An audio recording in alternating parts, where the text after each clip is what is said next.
get into governance now.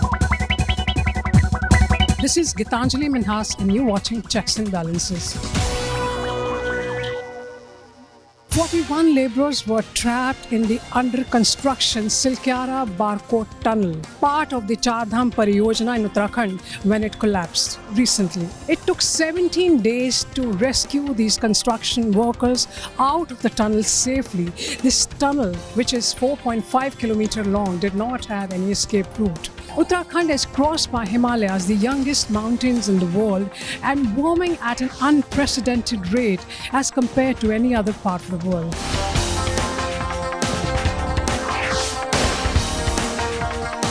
The CharDhams, Kedarnath, Badrinath, Yamunotri, Gangotri, are located at the end of very narrow valleys, right next to the glaciers, geologically a very sensitive location.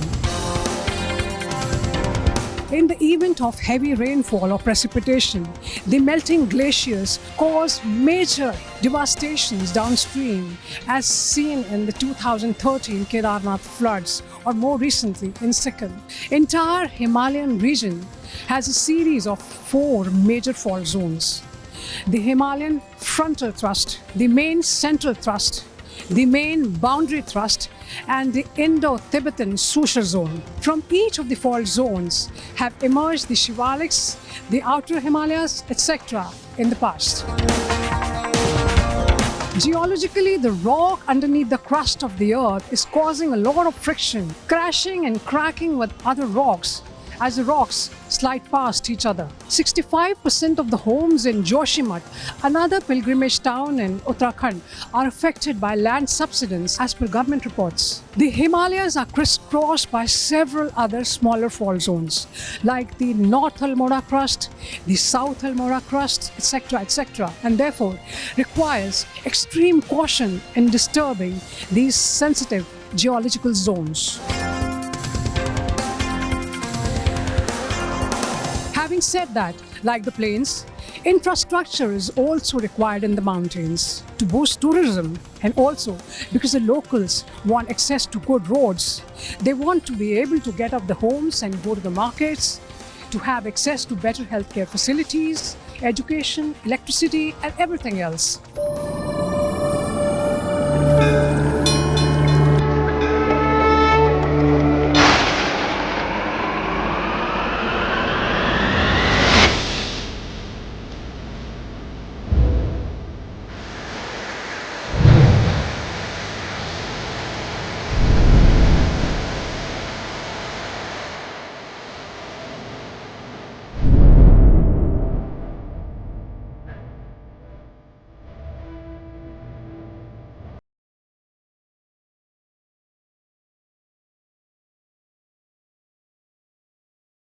Now, is there a principle for infrastructure construction in geologically sensitive zones?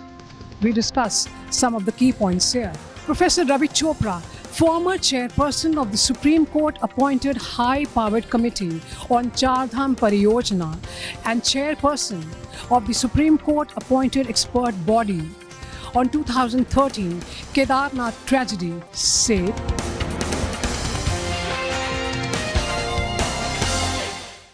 infrastructure affects slopes, it affects the rivers, also affects habitation because of the rapid development of not only infrastructure but also urbanization. The most important feature is to carry out a very careful investigation of the geology, of the ecology of the region. Now, this requires time. Unfortunately, in the recent past, the government has tended to push through at a very rapid pace the infrastructure projects. And in the process, laws get ignored, rules get ignored. You have a system where we are supposed to carry out environmental impact assessments in large projects. But when the CharDham Pariyojana was proposed, then there was a special feature that no environmental impact assessment is required. They took the 900-kilometer stretch of the roads and they broke it up into 53 projects.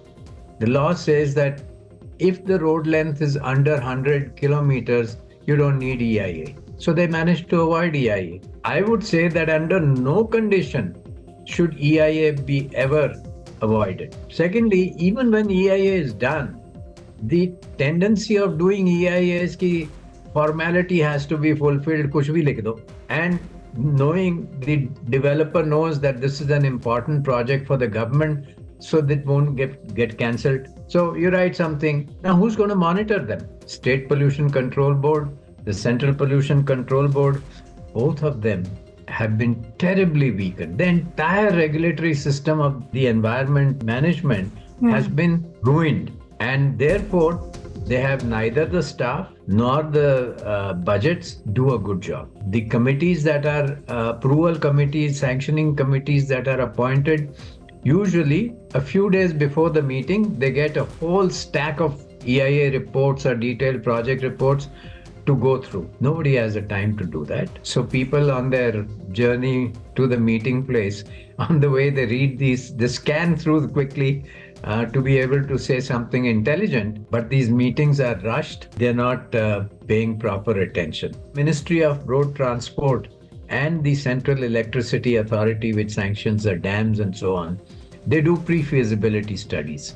Many of the problems get identified, but after that they are ignored. The DPR consultants don't even visit the location.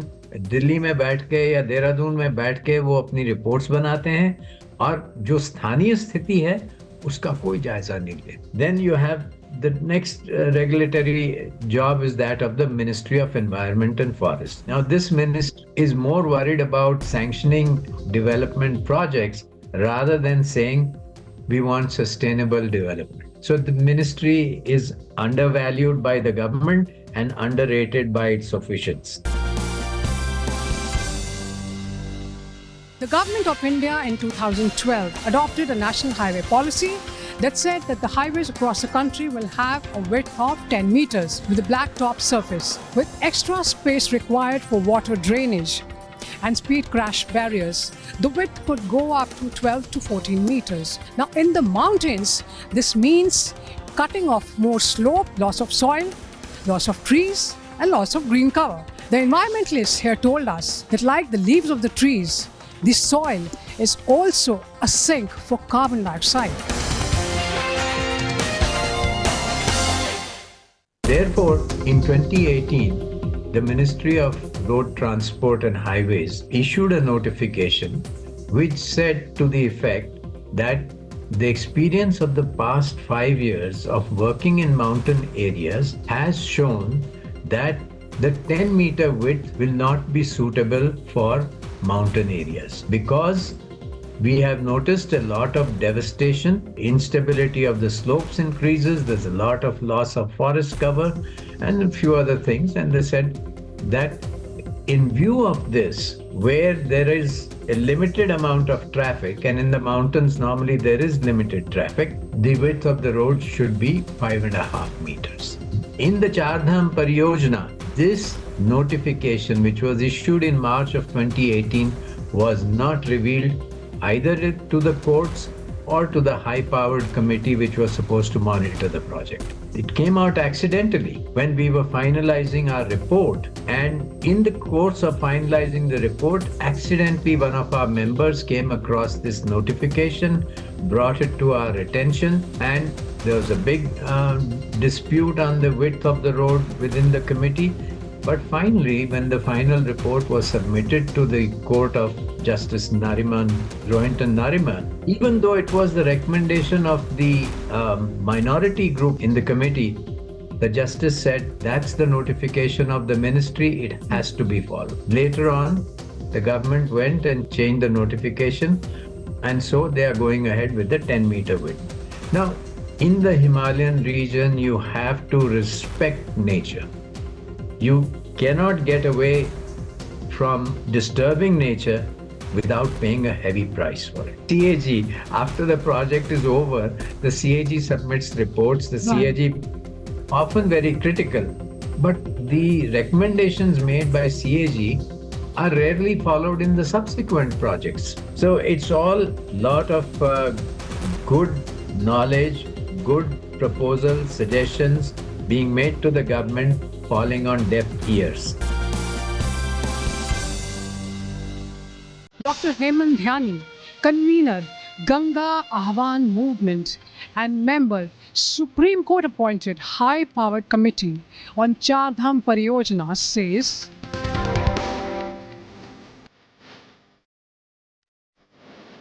there is a settled principle of making the road in the hills that you should half cut the mountain and fill from the downside. You should not dump the debris just in the downside hills, on the rivers, or in the tributaries. So this is legally, or there is in the guidelines of the road construction, this is unethical, illegal. But agencies giving the contract to the contractors, and contractors are doing just blatantly violating all the settled. And agencies are not making accountable to their engineers, to the contractor, everything. So there is no accountability. in the case of Silkyara Tunnel, the tunnel is located near the main central thrust, is a disturbed zone and has a forest on the top. The consultancy group that was asked to design the tunnel had in the month of August in 2023, that is much before the collapse of the tunnel, had pointed out that the geological investigation that was required to be done had not been done and the data had not been provided to them. They also had pointed out that the 4.5 kilometer tunnel did not have a provision for escape tunnel. CharDham project, wherein these three highways, this for CharDham highways, these national highways where the road widening was happening, more than 200 landslides we have triggered due to this kind of haphazard, unsustainable, unscientific approach. Many workers have lost their life, many engineers also have lost their life, many accidents happened. We have rendered the mountains in a most unsafe. There is a set limit which says that the capacity per day 9,000 can go to the Gangotri, 6,000 can go to the Yamunotri, 15,000 can go to the Badrinath, 16,000 can go to the Kedarnath, which was already exceeded.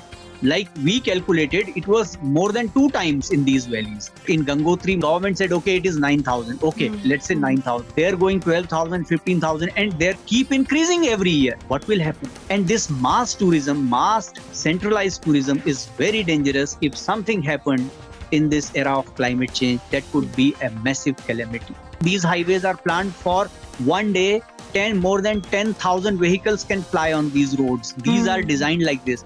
10,000 means minimum 50 to 60,000 people. The environmentalists also said that taking a large number of people to these places on petrol and diesel vehicles, generating a lot of exhaust and black carbon soot that sits on glaciers, enhancing their tendency to melt, is like creating time bombs. Then you don't have parking places where you will keep those vehicles because those are close-ended valleys. Okay, they're not limiting themselves in this. After it's coming the CharDham railway project. In that railway, like one railway started from Rishikesh to Karnataka, there are massive tunneling. Out of 125 kilometers, there is 110 kilometers of tunneling. Where those people will come from, where they will come, where they will stay, where they will go, how this valley will bear the load. Is there no thinking? So many EIA reports where the section on geology for dams is the same.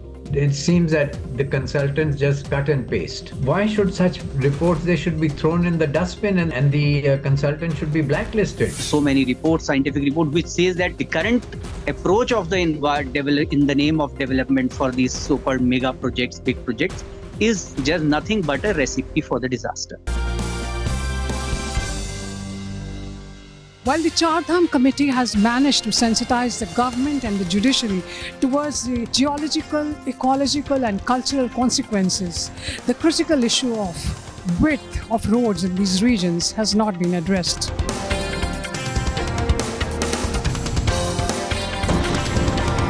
Our appeal to the government, all the system that we always say after the Joshimath, this debate again started, we say that declare the Himalayan valleys eco-sensitive zone as you notified for the Bhagirathi area. So that the activity should be demarcated, should be categorized. These areas ecologically fragile, geologically falls in seismic zone 4 and 5. This is a CharDham, this is a Himalaya, this is a Ganga. It's a cultural identity.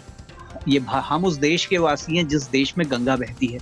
We called Himalaya as a divine entity, Devatma Himalaya. But now, if all our vision, all our eyes, all our motives are just focusing to extract the revenue from the Himalayas and Ganga, we are just looking them with an eye of making money, only resources. That is the basic fundamental flaw.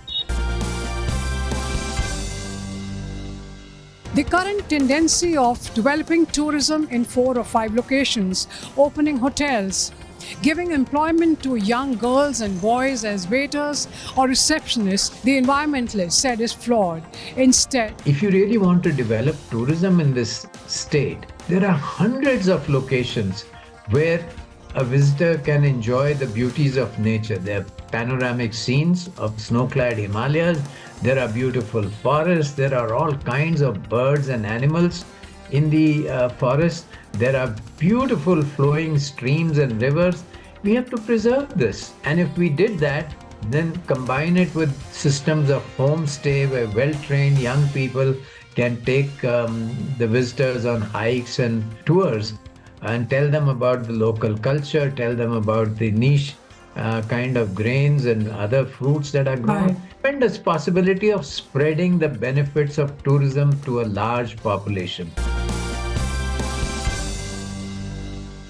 Building and Construction Workers Regulation of Employment and Conditions of Service Act 1996, with as many as 250 rules framed in 2006, is a comprehensive legislation for construction workers. However, situation on ground is pathetic, says V. Hittanagi, retired Joint Labour Commissioner, Karnataka, and CEO, Karnataka Construction Workers Welfare Board.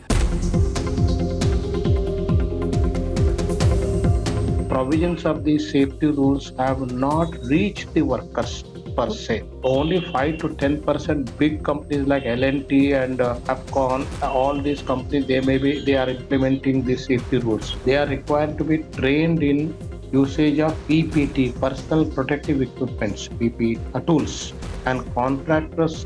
Let me use the word, they are fly-by-night operators. For them, the project has to be completed within such and such time. And let me make this categorical statement that giving attention or implementing the provisions relating to safety is an additional cost for them. 90% contractors, to avoid the extra financial burden, they make the workers, contract workers, the construction workers, they expose the workers to hazards. These construction workers are exploited, in fact, horribly exploited by agents, contractors, and subcontractors. They are made to work in inhuman conditions. They have no voice. They have no unions. In fact, they are denied even basic safety provisions.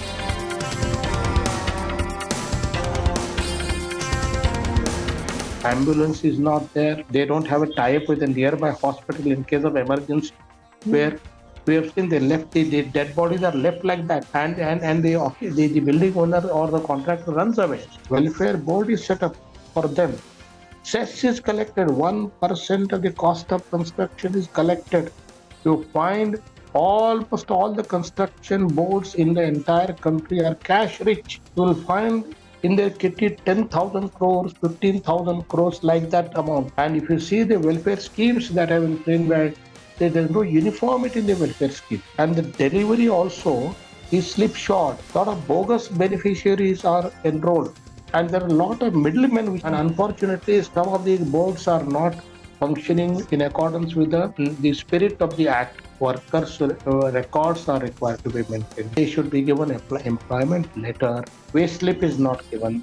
Proper salary records are not maintained. The enforcement machinery which is designated to conduct inspections at the work site under the law, that enforcement machinery is not doing its job properly. Department of Factories, which is entrusted for the enforcement of this, must galvanize itself.